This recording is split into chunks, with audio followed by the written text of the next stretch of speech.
This is the Creative Life Show, celebrating being highly creative in a less creative world. I'm Joanna Peters, coach and mentor to professional creatives and creative professionals, and I talk to other creatives, innovators and thinkers about how we create, face down our critics, stay on track, get noticed and paid, and do the work we want to do. And I'm sharing the progress of my own book, all about creative people and how we thrive. Hello, it's July the 9th as I'm recording this, and we've still got a heat wave in the UK, which is fantastic. It's so untypical of British summers, and we've all got football fever, even in my household, with England in the World Cup semi-finals. But I've just been for a family weekend in Germany with my husband's family, which is enormous and these days has quite a few countries represented. And it was just really fun, and particularly all watching the football together, no matter where we came from. But the last thing I did before going to the airport was post a very rough first chapter of my book to my publisher and to my writing mastermind group. And I know that lots in this chapter will change, and I suspect that some bits will go into other chapters, and other things I know I need to explore in more depth, and other bits will probably get binned completely. But it was such a good feeling. So initially, I felt slightly sick, that feeling of making yourself really vulnerable. But as the afternoon and the evening went on, even though I hadn't had any feedback from anyone at that point, I noticed myself feeling more confident and grounded in it. It was going through my head and actually feeling good. And I did get some great feedback, which was lovely and confidence building. But there was a real reminder for me of the value of committing something to paper and getting it out there. And I think there's something about our creative work only existing when it's got an audience or a reader. So putting something out there for somebody to read felt as though it had a whole different quality of life in it.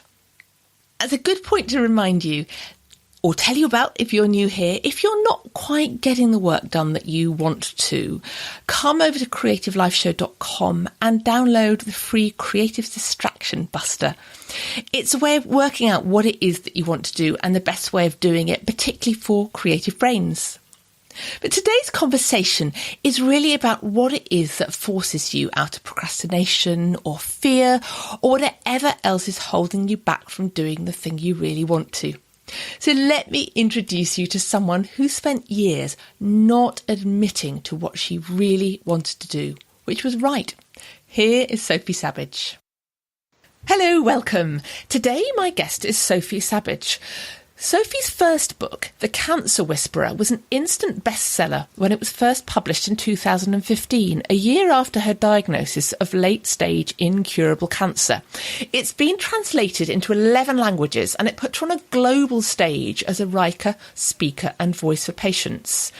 But before that, she'd spent 20 years working in human development, particularly with the American psychologist and theologian Kenneth Bradford Brown. Her second book, Lifeshocks and How to Love Them, is just out, and that's in large part a distillation of her previous 20 years' work. Sophie, welcome to the show. What does it mean to you after this big trajectory of life to lead a creative life? Oh, it's extraordinary. I mean, I think I've led a creative life most of my life. But I think just the last few years since being diagnosed with a terminal illness, I was given 4 months to live. I'm heading for my 4-year cancerversary.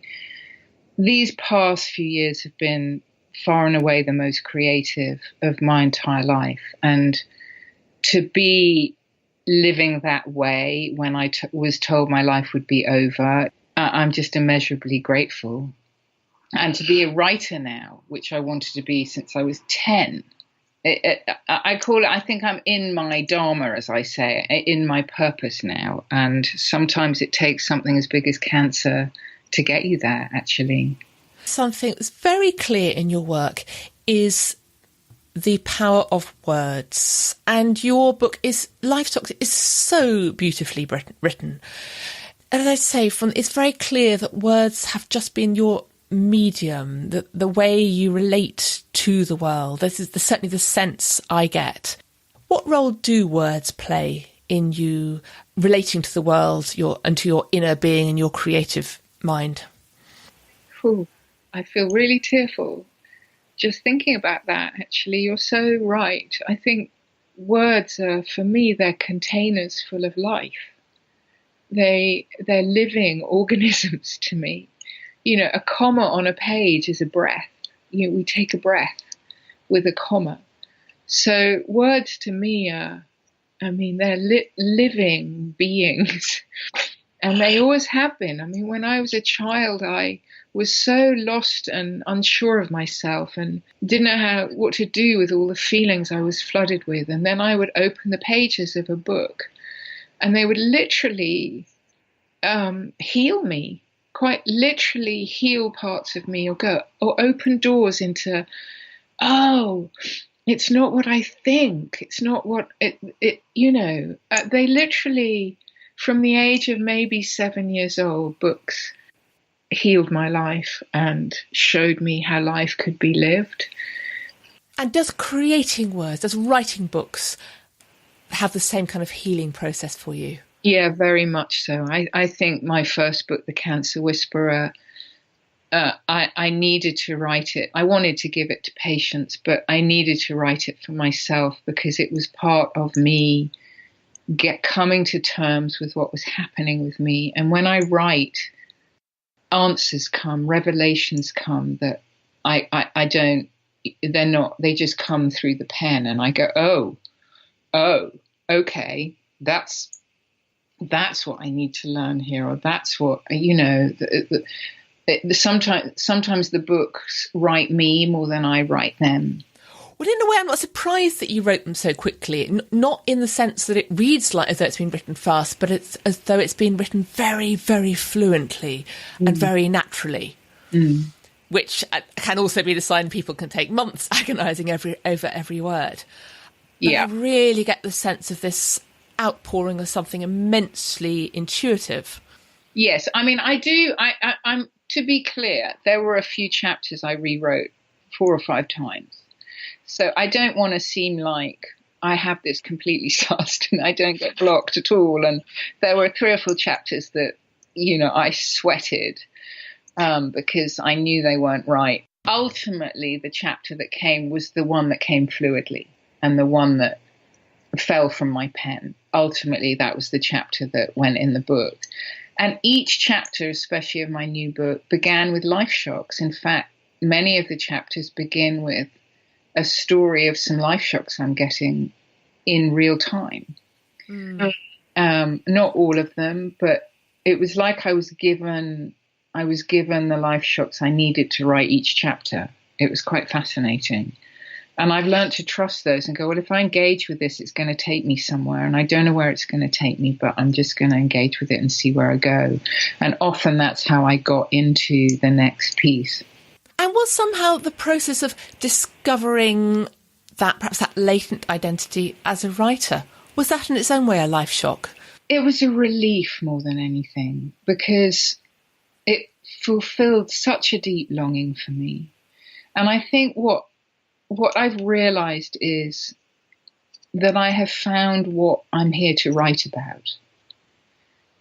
I think I can't, I don't think I would write a good novel. I really don't.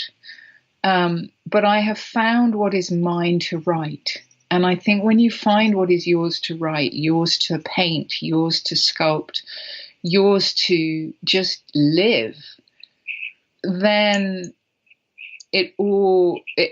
then you come home to yourself, and then you find your purpose and even your destiny. So I found what's mine to write, and that is an incredible joy and privilege, actually, that I have found that. I find that really fascinating, because reading your work, it's really clear that words and writing almost should have been there all along, that you're absolutely passionate about books from being a small child. Yeah.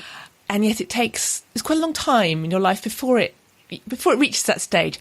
This particular book, Lifeshocks, I think is the biggest thing I've ever created in some ways.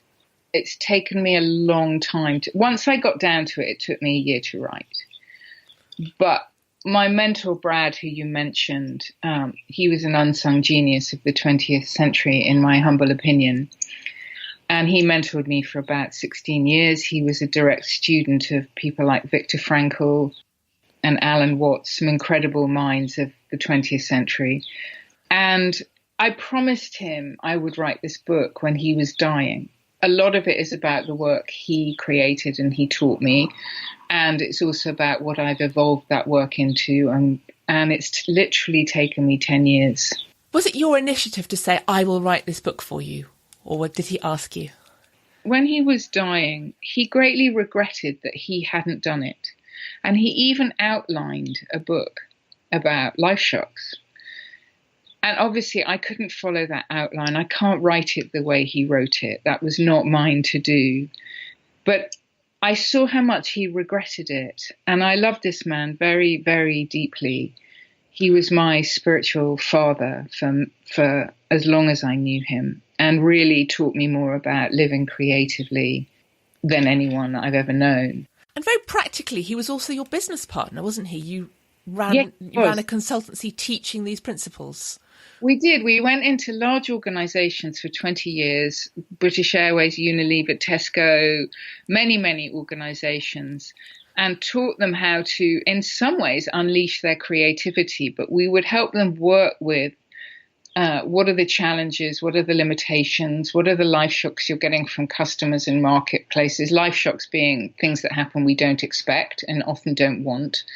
So we would go into businesses and help them work with challenges in very collaborative, creative ways, but especially helping them unlock the mindsets that were getting in their way, because creativity is, in my experience, is limited by what we believe and what we fear and what we think. And as I understand it, a life shock is that moment you don't expect where reality jars with what we believe about ourselves. And it's an opportunity to perhaps observe and notice and learn from what that tells us. Very well put. Right. So this has been integrated in your life for really 20 years, working with Brad. Yes. And I also work with an educational charity, global charity called More to Life. The program's been around for nearly 40 years and tens of thousands of people have participated in it. But there's never been a book about it. An in-depth book, at least. So 10 years ago, you set some kind of an intention that you would write a book about it. Yes, some kind of intention. But I think it had a lot of conditions that I wasn't aware of. I think we set intentions like, I'm going to not eat sugar. And then unconsciously, there's provided that it's easy and provided that no one puts a packet of biscuits in front of me. And so I think we have a lot of unconscious provided that it's safe, all that goes on. And we don't notice that. So we have the best intentions, but there are counter intentions that get in the way. What were the counter intentions that were going on at that point or in the years after? A lot of it was about, I knew I would need to write a very personal book, because writing the theory of what I teach would be really boring, actually. And understanding it is the booby prize in some ways, that it comes to life through an experience. So I knew I would need to make it personal. I found that very daunting. I think I feel very self-exposed now that it's on the bookshelves. Part of me would still like to disappear up the Amazon for 6 months. And it is extremely personal, isn't it? It's full of very personal stories. Excruciatingly self-revealing. And yet I think that was necessary. And I needed to get to a place where I was really willing to do that. And I didn't think my beliefs were, I can't do it justice. He didn't write it. Who am I to write it? He was a brilliant clinical psychologist, psychotherapist, theologian. And I was not those things. So I really needed to get over all of that and believe that I could pull it off. I didn't think I had what it takes. So even though I made that promise, I didn't think I could pull it off. And those are the beliefs that actually generally mean we don't do it, aren't they? Yeah. I haven't got what it takes. I think I'd wanted to write, as you say. I wanted to since I read To Kill a Mockingbird at the age of 10. And from then on in, all I wanted to do was write. I didn't have a good fictional imagination. I wasn't very good at making up stories. I think I'm much better at writing about real life. But I didn't know that at the time. I thought I should be good at fiction. But I used to read other people's work and just sit in stunned awe at the wonder of it. And I compared myself very negatively to how other people wrote. I used to have writing envy. I would read what other people wrote and go, oh, I wish I'd written that. And I think I had writer's envy for a really long time, but mainly I just believed I'm not good enough to do this. So what shifts? Is it a process or is it a moment when that shifts? Oh, great question. I think it's both.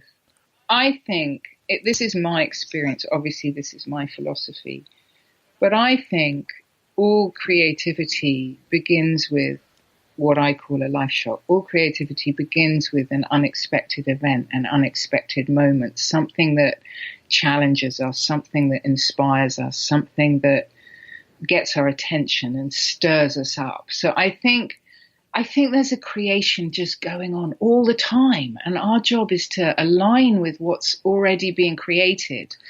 So I think life shock moments really invite us into our creativity. The problem is we have two types of imagination. We have the destructive imagination that is full of self-criticism, judgment, resentment, fear. I'm not good enough. I'm useless. I'm a scumbag. I don't deserve it. All that nonsense goes through our heads. I'm a failure. Blah, blah, blah, blah, blah, blah, blah. And the imagination can be very destructive. It tells us what's going to happen in the future that hasn't happened yet. If I do this, people are going to laugh at me. I'm going to be humiliated. It's going to go horribly wrong. I'm going to end up as a bag lady on the street. So when we have these moments and challenges, we can go down that kind of destructive imagination tunnel, which there's no cheese at the end of. And we have this incredible creative imagination. And our creativity can be unleashed when we get over these beliefs, when we start to see the truth of ourselves and the truth of who we are and how life really is. And I think there's a process to shift from the destructive, critical mind to the creative, purposeful mind. So is the purpose of the life shock there that we literally we see something, we feel something differently because of it, and it's that shift that allows us to then start shifting the other blocks in a way? So because the life shocks, they invite us into something, and they often challenge our conditioning. They challenge our fears. They challenge all the ways we're limiting ourselves. And it's a very generous system, because if we miss one, we get another and another and another until we pay attention. This is a big example, but when I was told, Mrs. Sabbage, you have incurable cancer, that was a very big life shock moment for me. And would I have ever planned to serve in the cancer world, to write a book about cancer, to work with cancer patients, to sit with people when they're dying and help them find peace, to be a patient activist? I mean, no, I would never have intended to do that. But I was invited into that.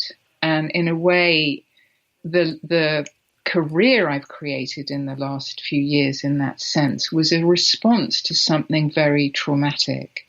And I think there's what we intend for our lives, but then there's also what life intends for us. And I'm much more interested in the latter than the former, actually. And life intended for you, the Cancer Whisperer, it sounds like enough blocks cleared for that to be written. Did that need to be written before you could write the book you had always planned to write? I think it did, because I wrote The Cancer Whisperer. I actually thought I would be dead by the time I finished it. And I saw a real need in the cancer world that wasn't being met, which was to do with sitting in oncology wards with fellow patients and stiff British upper lips, and nobody saying, are you as scared as me? Are you as grief-stricken as me? Are you as enraged as me? and we were all handed leaflets about what to expect from chemo and radiotherapy, but no one hands you a leaflet about how to pass through your fear and your terror. And I had skills to do that. And what I've seen in the cancer world is if you don't take hold of your fear, it takes hold of you and it makes all your decisions for you. So I wanted to give cancer patients a way of taking charge of their treatment and getting through their fear. So that book, I wrote it in 6 weeks. And I popped it on Amazon to self-publish it, and it went boom. And then it was picked up, wasn't it, by Hodder? Then it was picked up by an agent, and it was picked up by the press, and ultimately it was auctioned, and Hodder, Hodder is now my publisher. It made you this, global star in a way. I mean, it's not a term anyone wants, I imagine, in that situation.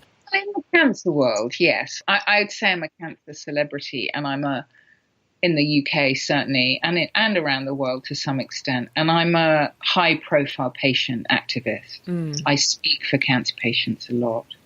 It would be very easy to get immersed in the world of cancer activism, patient activism, your family. What was the point or the life shock that made you go back to Lifeshocks, the book? There were several, and they're very similar, actually. The first was being told I had 27 brain tumours, and this was the second time I had multiple brain tumours.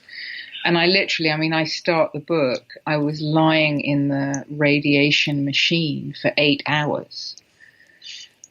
And as I lay there wondering if my time was up and whether I would get to see my daughter's 7th, 8th, 9th, 10th birthday, which is a grief that just walks with me through my days. I lay in that machine and the book it literally came to me. I mean, it was like I downloaded the chapters from the universe.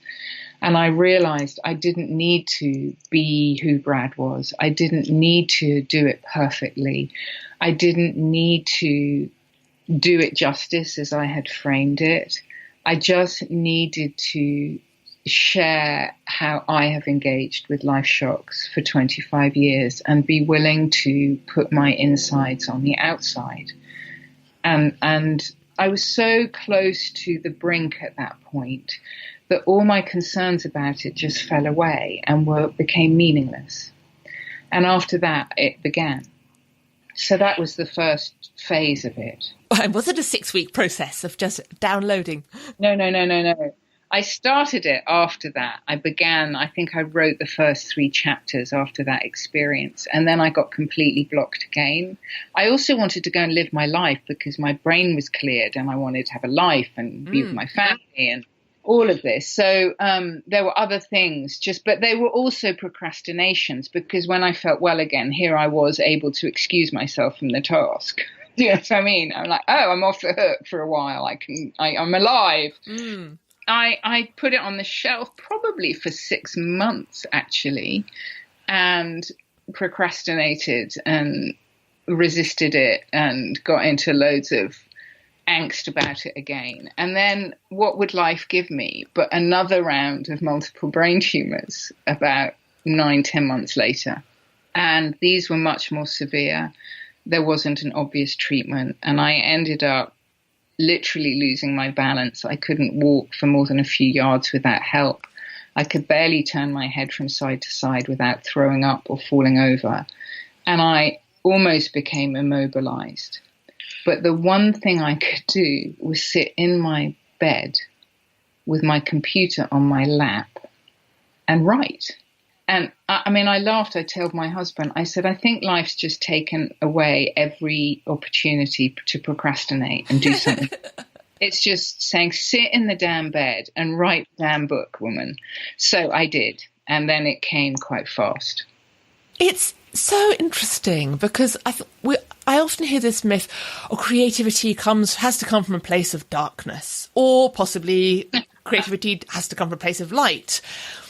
And what I hear, so in your story, and I was talking to the artist Carrie Brunnett a couple of weeks ago, and again, she had a turning point at a moment of potentially terminal illness and operation, of actually discovering it coming from a place of release. So not even a cathartic escaping from the place of darkness, but actually moving beyond it. I think that's so wisely said. I don't really think of creativity coming from light or darkness. I think of it coming from a place of truth and a place of alignment with how life really is and how reality shows up. I do think vulnerability is a birthplace for creativity, because vulnerability opens your pores and opens your channels, and it just cracks you open. So I do think when we're very vulnerable, our creativity has much more room to breathe, surprisingly. And the blocks get unleashed, which is a release, as you say. So when you're that vulnerable and you're that close to what truly matters to you, then it almost becomes effortless, actually. Is that a vulnerability about one's own fragility, vulnerable to, or is that about making yourself very vulnerable to other people? The choice of opening yourself up to judgment, or? I think it's a bit of both. That's a great distinction. I mean, my dear family, especially my mum, is allergic to vulnerability. And when I started blogging and writing, she was like, "You can't do this." And she's from another generation. It's just not okay for her. I mean, she's okay with it now. But my brother said to her, "Look, you've got to let Sophie do this because she wears her heart on her sleeve," and she always has. And I have. And I am one of the people who's really willing to do that. And I've taken some heat, and I do open myself up to criticism and judgment. So that is one kind of vulnerability, but I think I've done that for a long time just in the work that I do. I mean, this book takes it to a whole new level, I admit. I mean, this is as vulnerable as I get in this book. But there's also the fragility you talk about. When you know your mortality, I live with a gun to my head. I mean, not literally, that's a bit dramatic, but I have looked my mortality and my fragility and my ultimate humanity in the eye many times in the last few years. And that can be an incredibly freeing thing, actually. Freeing and relieving and like, oh, I don't have anything to prove anymore. There's nothing to prove and everything to express. Are you writing on a regular basis, or does it not have to take that form? No, I'm not a write every day person. I am writing a number of articles at the moment and blogs. I do that. I blog sometimes. But I have long periods of not writing and long periods I don't want to write. I want to come away from the pen and be in my life and be with my family and be in the world. And then the muse visits again, and I'm back at my desk. I have no idea what my next book, if any, is going to come. I hope there's more to come, but I have no idea what it will be. But you have faith in that process, by the sound of it. I have faith that if I follow my Lifeshocks, that they will show me what's next for me. That's what I have faith in, very deep faith in that. Sophie, thank you so much for coming on and sharing that. Well, my pleasure. I'm going to put all the links for connecting with Sophie on the Creative Life Show website, but they are sophiesabage.com, where you can find details of the book and also Sophie's live teaching. I know she's got a course coming up soon in London, various other plans. Sophie also runs various Facebook groups for Lifeshocks and also related to Cancer Whisperer, and I will put all those links up as well. If things have resonated with you listening to this, I'd love you to come over and comment as well at the Creative Life Show site, or tag us both on Twitter and tell us what your biggest insights were. Thank you for taking the time out of your day to listen, and have a wonderfully creative week.